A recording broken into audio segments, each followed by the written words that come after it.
ఒక అంశాన్ని అవగాహనతో చర్చించుకుందాం. నిర్భయంగా, నిర్మోహమాటంగా మాట్లాడుకుందాం. సమాజంలో మంచి మార్పును కోరుకునే సామాన్యుల్లో ఒకడు మీ జర్నలిస్ట్ సాయి. అహంకారం పతనానికి తొలిమెట్టు. ఇది చంద్రబాబును ద్వేషించే వాళ్ళు గుర్తుపెట్టుకోవాల్సినటువంటి సత్యం. వాస్తవానికి ఈవేళ జరుగుతున్నటువంటి తతంగం తీవ్ర ద్వేషం. అది విద్వేషాలతో కూడినటువంటి ద్వేషపూరితమైనటువంటి ప్రచారం.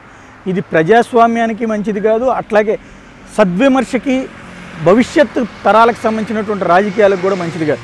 చంద్రబాబుని తక్కువగా అంచనా వేస్తున్నటువంటి వ్యతిరేకులు ఆలోచించుకోవాల్సినటువంటి అంశం. ఒకప్పుడు రాష్ట్రానికి సంబంధించినటువంటి అడ్మినిస్ట్రేటర్గా ఉన్నటువంటి చంద్రబాబు దెబ్బతినడానికి కారణమైంది కూడా 1999, 2004 సంవత్సరాల మధ్యకాలంలో అహంభావంతో కూడినటువంటి ప్రచారం. తను లేకపోతే రాష్ట్రం ఏమైపోతుందో అన్నటువంటి తరహాలో తెలుగుదేశం శ్రేణులని చంద్రబాబుని దేవుణ్ణి చేసి చూపెట్టాలనుకున్నటువంటి క్రమంలో ప్రజలందరిలో వచ్చినటువంటి వ్యతిరేకతకి ఫలితమే ఆయన అధికారం కోల్పోవడం. అదే సమయంలో చంద్రబాబు మీద అపారమైనటువంటి ద్వేషాన్ని, అహంకారపూరితమైనటువంటి విమర్శలతో వైఎస్ రాజశేఖర రెడ్డి కావచ్చు, ఆ తర్వాత ఉన్నటువంటి వచ్చినటువంటి కిరణ్ కుమార్ రెడ్డి కావచ్చు, కాంగ్రెస్ పార్టీకి సంబంధించినటువంటి నేతలతో పాటుగా కాంగ్రెస్ నుంచి బయటకు వచ్చినటువంటి వైఎస్ఆర్ కాంగ్రెస్ పార్టీ అధినేత జగన్ కూడా ఆయన మీదనే పదే తీవ్రమైనటువంటి విమర్శలు చేస్తూ టార్గెట్ చేయడం ద్వారా ఆ వ్యక్తే మీదనే ఒక సింపతి తీసుకొచ్చి పెట్టి అధికారంలోకి తీసుకొచ్చినటువంటి పరిస్థితి కూడా ఉంది. అక్కడ ఏదో ఇక్కడ ఒక విచిత్రమైనటువంటి ప్రచారం ఆంధ్ర రాజకీయాల్లో నడుస్తుంటుంది. 5 లక్షల ఓట్ల తేడాతో మాత్రమే గెలిచారు, లేకపోతే వేరే జిమ్మిక్కులు చేశారని.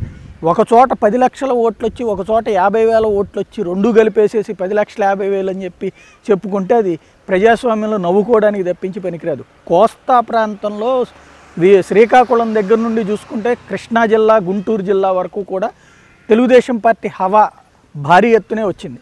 అదే సమయంలో ప్రకాశం జిల్లాతో పాటుగా అక్కడి నుంచి వచ్చినటువంటి జిల్లాల్లో వైఎస్ఆర్ కాంగ్రెస్ పార్టీ, రాయలసీమ వరకు కూడా వైఎస్ఆర్ కాంగ్రెస్ పార్టీ ఆధిపత్యం ప్రదర్శించింది. తెలుగుదేశం పార్టీ సెకండ్ పొజిషన్లోకి వచ్చింది ఆయా ప్రాంతాల్లో చూసుకుంటే. అదే సమయంలో మళ్ళీ అనంతపురం జిల్లాలో తెలుగుదేశం పార్టీని హైయెస్ట్ సీట్స్ని కొల్లగొట్టగలిగింది. అంటే దీన్ని బట్టి చూసుకుంటుంటే రాజకీయాలు అంత వేగుగా ఏముండవు. కొన్ని ప్రాంతాల్లో ఒకటి కులపరమైనటువంటి ఇష్యూస్ కావచ్చు, ఇంకొకటి అక్కడ జరిగేటువంటి యాక్టివిటీస్ కావచ్చు. ఈ రెండింటి బేసిస్ మీద వచ్చినటువంటిది. కొన్ని చోట్ల భారీ మెజార్టీలు వచ్చినాయి, కొన్ని చోట్ల అతి స్వల్ప మెజార్టీలు వచ్చినాయి. ఈ రెండింటిని కౌంట్ వేసుకోకుండా కేవలం చంద్రబాబు నాయుడు 5 లక్షల ఓట్లతోనే గెలిచాడనేది మొత్తం ఓట్ల లెక్కల్ని కౌంట్ వేసుకుంటే కనుక అది హాస్యాస్పదంగానే ఉంటుంది. ఈవేళ చంద్రబాబును ద్వేషిస్తున్నటువంటి నాయకులు మాట్లాడేటువంటి మాటలు కూడా ఒకసారి క్రాస్ చెక్ చేసుకోవాలి. రాష్ట్రం విడిపోయేటువంటి దానికి కారణం ఎవరంటే తిలాపాపం తలాపిడికిడని చెప్పుకోవాలి. ప్రతి ఒక్కళ్ళు కూడా అందులో భాగస్వాములే.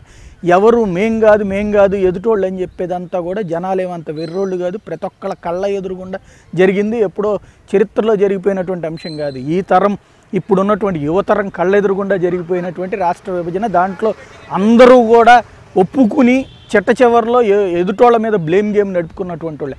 కాబట్టి చంద్రబాబు రాష్ట్రం విడదీయడానికి కారణమయ్యారనేటువంటి మాటలు, ఇంకా అనవసరమైనటువంటి మాటలు అది పక్కన పెట్టేయాలి. ఇకపోతే జరిగేటువంటి అభివృద్ధి, రాష్ట్రం విడిపోయిన తర్వాత క్రైసిస్ టైంలో మంచి అడ్మినిస్ట్రేటర్ అన్న ఉద్దేశంతో చంద్రబాబుని అధికారంలోకి తీసుకొచ్చినటువంటి ప్రజలు కోరుకున్నటువంటి వాటిలో కొన్ని డెవలప్మెంటల్ యాక్టివిటీస్ పర్ఫెక్ట్గా జరుగుతున్నాయి. అందులో రోడ్ల నిర్మాణం చాలా శరవేగంగా జరుగుతుంది.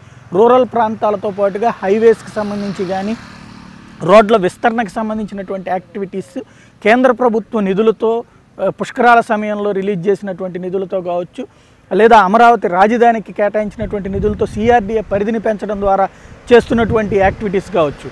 వేగం తక్కువ ఉండొచ్చు, కొన్ని చోట్ల వేగం ఎక్కువ ఉండొచ్చు. ఓవరాల్గా చూసుకుంటే మాత్రం గత 20-30 ఏళ్లలో లేనటువంటి ఇన్ఫ్రాస్ట్రక్చర్ పరంగా, రోడ్ల పరంగా మాత్రం శరవేగంగా జరుగుతుంది కోస్తా ప్రాంతంలో. అదే సమయంలో రూరల్ ప్రాంతాలకు సంబంధించి కూడా రోడ్ల నిర్మాణం శరవేగంగా జరుగుతున్నటువంటి పరిస్థితి ఉంది. ఇవి కాకుండా కొత్త కేంద్ర ప్రభుత్వ సంస్థలన్నింటినీ కూడా ఇప్పటికే క్లాసులు కూడా ప్రారంభించేసినటువంటి పరిస్థితి నడుస్తుంది. ఈ క్లాసులు తక్కువగా పబ్లిక్కి కనబడచ్చు, కానీ 24 గంటల కరెంట్. ఒకప్పుడు కరెంటు కోతలతో 5 గంటల నుంచి 6 గంటలు, 8 గంటలు కూడా పల్లె ప్రాంతాల్లో పట్టపగల కరెంటు కోతలు ఉండేది. రాత్రిపూట్ల ఎప్పుడు కరెంటు వస్తుందో తెలియనటువంటి పరిస్థితి నుంచి 24 గంటల కరెంటుకి ఫస్ట్ ట్రయల్ స్టేట్ కింద కేంద్రం ఏపీని సెలెక్ట్ చేయడం, ఆ తర్వాత జరిగినటువంటి పరిణామాలు చూస్తుంటే వీళ్ళ అక్కడ ఎత్తుక్కోవాల్సినటువంటి పరిస్థితి లేదు. అటు పరిశ్రమలకు కావచ్చు, ఇటు వ్యవసాయానికి కావచ్చు, పూర్తి స్థాయిలో కరెంటు సదుపాయం అందుబాటులోకి వచ్చింది. కేవలం సరఫరా సమయంలో వచ్చేటువంటి ఇబ్బందులు తప్పించి గతంలో ఉన్నటువంటి కోతలకు సంబంధించినటువంటి అంశం అయితే కనిపించదు. ఇది ఒక అద్భుతమైనటువంటి మార్పే కనబడుతుంది పబ్లిక్కి. ఇది కాకుండా రాజధాని పరంగా ఇంకా అనుకున్నంత వేగం జరగకపోవచ్చు, కానీ జరుగుతున్నటువంటిది మాత్రం పబ్లిక్కి కనబడతానే ఉంటుంది. వీటన్నిటికీ తోడుగా ప్రత్యేకించి తనకి వ్యతిరేకంగా ఇప్పుడు ఈ గతంలో చంద్రబాబుకు ఉన్నటువంటి వ్యతిరేకం అంటే సంక్షేమానికి చంద్రబాబు దూరం, రైతులకి దూరం అన్నటువంటిది. కానీ ఈ దఫా మాత్రం అధికారంలోకి వచ్చినప్పటి నుంచి సంక్షేమ పథకాల విషయంలో రోజుకొకటి చొప్పున ప్రకటిస్తూనే ఉన్నారు, ఏదో ఒకటి చేసుకుంటూనే వస్తున్నటువంటి పరిస్థితి. అందులో రైతులకు ఇచ్చేటువంటి వరాల దగ్గర నుంచి చూసుకుంటే రుణమాఫీకి సంబంధించి ఇప్పటికీ కూడా విమర్శలు చేస్తూ ఉండొచ్చు, కానీ ఆశించినంత రాకపోవచ్చు. కానీ 60 లక్షల మంది రైతులకి తప్పనిసరిగా 10,000 నుంచి ₹1,00,000 దాకా కూడా క్యాష్ చేతికి అందినటువంటి పరిస్థితి ఉంది. అయితే వాళ్ళ అప్పులు అంతకంటే ఎక్కువ ఉండొచ్చును, కానీ 10,000 నుంచి ₹1,00,000 ఇది ఉచితంగా ఇచ్చినటువంటి డబ్బులే. అది తప్పనిసరిగా వాళ్ళ కళ్ళకు కనబడుతుంది. నెక్స్ట్ వచ్చేటువంటి వాళ్ళు అంతకంటే ఎక్కువ ఇవ్వగలుగుతారు అన్నటువంటి నమ్మకాన్ని కలిగించగలిగితే తప్పించి చంద్రబాబుకి ఆ విషయంలో పాజిటివ్ పాయింట్ ఉంటుంది. ఇకపోతే గిట్టుబాటు ధరలకు సంబంధించి కూడా మిర్చికి సంబంధించి అదనంగా రాష్ట్రం నుంచి కేటాయించడం కావచ్చు, అక్కడ ఉన్నటువంటి వేరుశెనగకి సంబంధించి అదనంగా కేటాయింపులు చేయడానికి ప్రతి రైతుకి కూడా అందేటువంటి వ్యవహారం కావచ్చు, ఇంకో పక్కన ₹1000 పెన్షన్లకు సంబంధించి అందజేతలు కావచ్చు, దీపం పథకం లాంటి వాటిని కంటిన్యూ చేస్తూ ప్రతి ఒక్కళ్ళకి గ్యాస్ లాంటి సదుపాయాలు ఇవ్వడం కావచ్చు, వీటన్నిటికీ తోడుగా ఈవేళ ఫీజు రియంబర్స్మెంట్ రాష్ట్రంలో ఎక్కడా కూడా ఆపేయలేదు. ప్రతి చోట కూడా ఫీజు రియంబర్స్మెంట్ కంటిన్యూ అవుతుంది ఆంధ్రప్రదేశ్లో. ఆ విషయాన్ని కూడా గుర్తుపెట్టుకోవాల్సినటువంటి అంశం. అక్కడ ఏ కాలేజీలో కూడా ఫీజు రియంబర్స్మెంట్కి సంబంధించి ఇబ్బంది లేదు. అట్లాగే ఆరోగ్యశ్రీ కూడా పేర్లు మార్చచ్చు, కానీ కంటిన్యూ అవుతున్నటువంటి పరిస్థితి. అంటే గతంలో రాజశేఖర రెడ్డి టైంలో స్టార్ట్ చేసినటువంటి సంక్షేమాలు కొనసాగించడంతో పాటు కొత్తగా ఇప్పుడు రోష్ని లాంటి పథకాలకు సంబంధించి మార్పు చేర్పులు చేసుకుని ఇటు ముస్లింలకు ఇచ్చేటువంటి అంశాలు, అటు హిందువులు పండగలకు ఇచ్చేటువంటి ప్రత్యేక పథకాలు, ఇవన్నీ కూడా కొత్తవే. ఒకప్పుడు సంక్షేమ పథకాలంటే సొమ్ములు ఖర్చు పెట్టడానికి వెనకాడేటువంటి చంద్రబాబు ఈనాడు వాటన్నిటికీ తనంతట తానుగానే లౌట్ బడ్జెట్ అని చెప్తూ కూడా తీసుకెళ్ళి ఖర్చు పెడుతున్నటువంటి పరిస్థితి. కాబట్టి అంత సులభంగా వ్యతిరేకత వచ్చేస్తుంది అనుకోవడం భ్రమ. దీనికి తోడుగా ఈవెంట్స్, ఒకప్పుడు ఎక్కువ మంది ప్రజలు హైదరాబాద్ వైపుకి ఎందుకు మొగ్గు చూపేవాళ్ళు అంటే 24 గంటలు ఇక్కడ ఒక యాక్టివిటీ సిటీగా కనబడుతుండేది. అక్కడ ఈ రోజున ఏదో ఒక ఈవెంట్, సండే స్పెషల్స్ అని చెప్పి కావచ్చు, లేదంటే ఏ ఇష్యూ వచ్చినా కూడా అక్కడ ఈవెంట్స్ తరహాలో పబ్లిక్ని అందరినీ కూడా రోడ్డు మీదకి వచ్చి దాంట్లో పార్టిసిపేట్ చేసేటువంటి పరిస్థితి తీసుకొచ్చుకోవడం, ఇవన్నీ కూడా పాజిటివ్ పాయింట్స్. అదే టైంలో నెగిటివ్స్ ఉన్నాయి. ఆ నెగిటివ్స్లో ప్రత్యేకంగా అత్యధికంగా ఉపన్యాసాలతో టైం వృధా చేస్తున్నారనేటువంటిది, ఈవెంట్స్లో బలవంతంగా తీసుకొచ్చి కూర్చోబెడుతున్నారనేటువంటి నెగిటివ్ ఉంటుంది.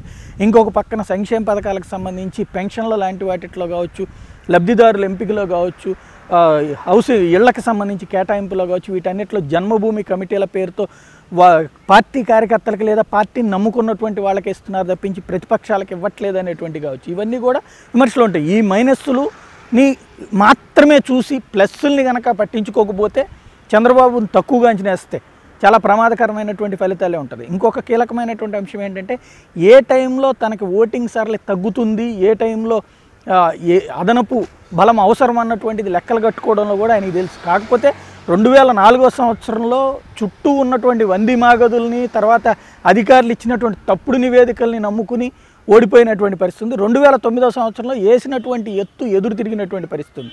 ఇక్కడ ఎవరు తోపులు కాదు. రాజశేఖర రెడ్డి కూడా పీసీసీ చీఫ్గా ఉన్నప్పుడే 1999లో ఓటమి పాలైంది. ఆ తర్వాత 2004లో సిఎల్పి లీడర్గా ఉన్న తర్వాత సక్సెస్ అయినటువంటి పరిస్థితి ఉంటుంది. అంటే ఇక్కడ రాజకీయాల్లో ఒకళ్ళు మాత్రమే అద్భుతము, మిగతా వాళ్ళందరూ పనికిరాని వాళ్ళు అనుకునేటువంటిది వీరాభిమానులు, లేకపోతే కనుక విపరీతమైనటువంటి పరదేశం ఉండేటువంటి వాళ్ళే తప్పించి రాజకీయం తెలిసినటువంటి వాళ్ళు ఎప్పుడు కూడా ప్లస్ మైనస్ రెండింటిని కూడా ఆలోచించుకోవాలి. కాబట్టి చంద్రబాబుని దెబ్బ కొట్టగలగాలి అనే కోరుకునేటువంటి వాళ్ళు అంతకంటే ఏం చేయగలరు అనేటువంటిది చెప్పడంతో పాటు దానికి నిధులు ఎక్కడి నుంచి పట్టుకొస్తారు, ఎలా పట్టుకొస్తారు, ఏ విధంగా చేయగలరు అనేటువంటిది జనంలోకి తీసుకెళ్ళగలిగినప్పుడే సాధ్యం తప్పించి తక్కువగా అంచనా వేసేసి మేమే వచ్చేస్తాం అనుకుంటే మాత్రం భ్రమలే. నిజాన్ని నిజంగా చెప్పడమే నిజమైన జర్నలిజం. అవాస్తవాలతో కూడిన వార్తలు సృష్టించేదే జర్నలిజం. ఒక అంశాన్ని అవగాహనతో చర్చించుకుందాం, నిర్భయంగా నిర్మోహమాటంగా మాట్లాడుకుందాం.